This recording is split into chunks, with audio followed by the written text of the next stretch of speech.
Hey guys, and welcome to Teal House Farm. Today we are making some freezer pumpkin pie filling. We actually just finished it, and I'm going to go back and show you what we did. We did it earlier today, and we have 8 or 9 pumpkins left over basically from fall. We had bought 6 ourselves. The kids wanted to decorate with pumpkins, and then we went to a pumpkin patch, and part of the admission was you got to take home a pumpkin. So we ended up with so many pumpkins, and pumpkins are food, so don't waste them.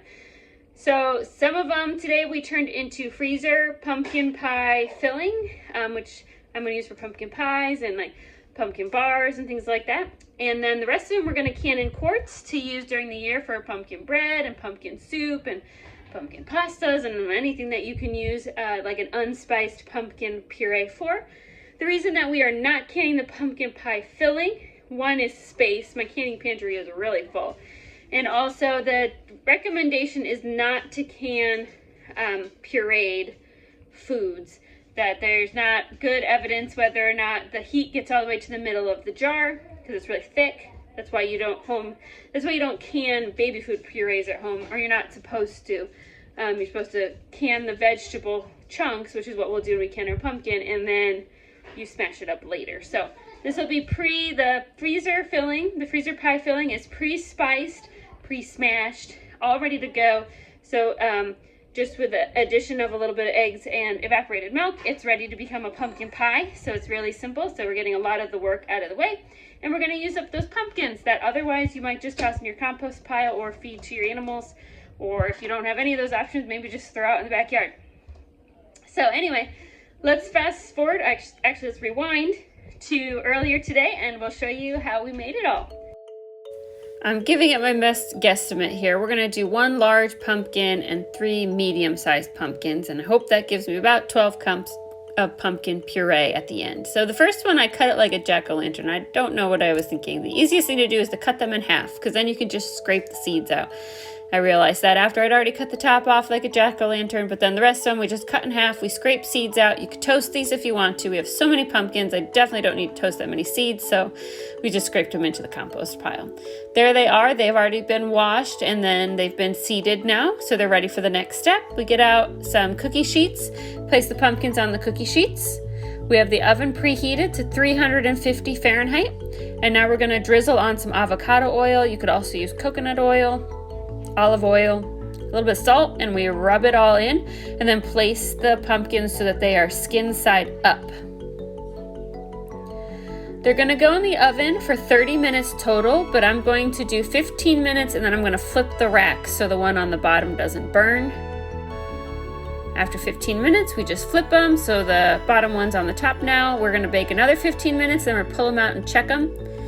You want them to be really soft, where you can just poke a fork right through them. The small ones are ready to go. The bigger ones still needed a little bit longer. I ended up cooking those for an extra 15 minutes. Our pumpkins have been cooked and they've cooled off.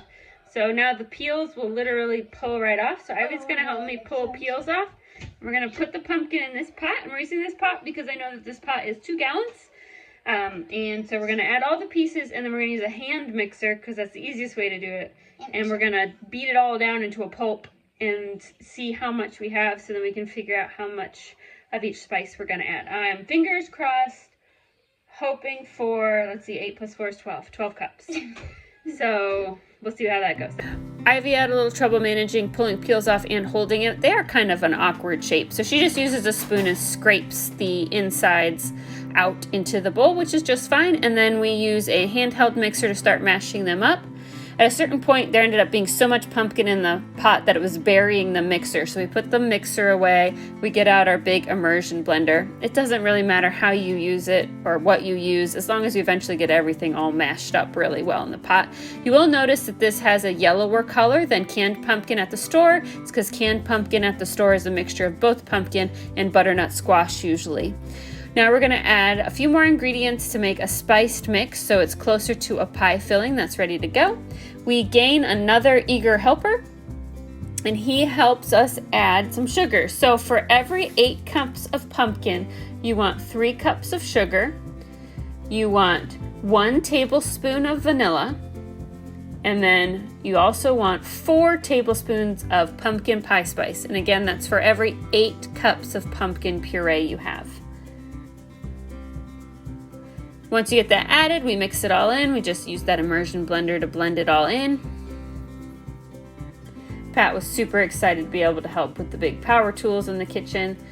And you'll notice this does make it look a little more like the canned pumpkin color.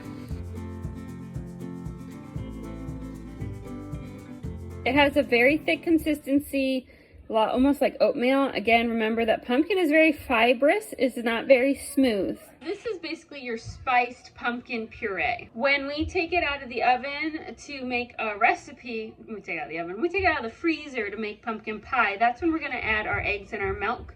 And I will add the recipe that I use in the description below on how to turn this into pumpkin pie filling. This is just the puree. Like if you bought a can of flavored, hey Patty, it's okay.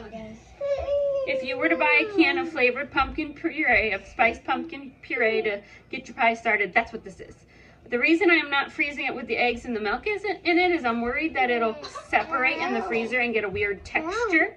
So I'm gonna wait to do that until I'm ready to use it. This also gives me a little bit more versatility because I'm not gonna make a pie every time.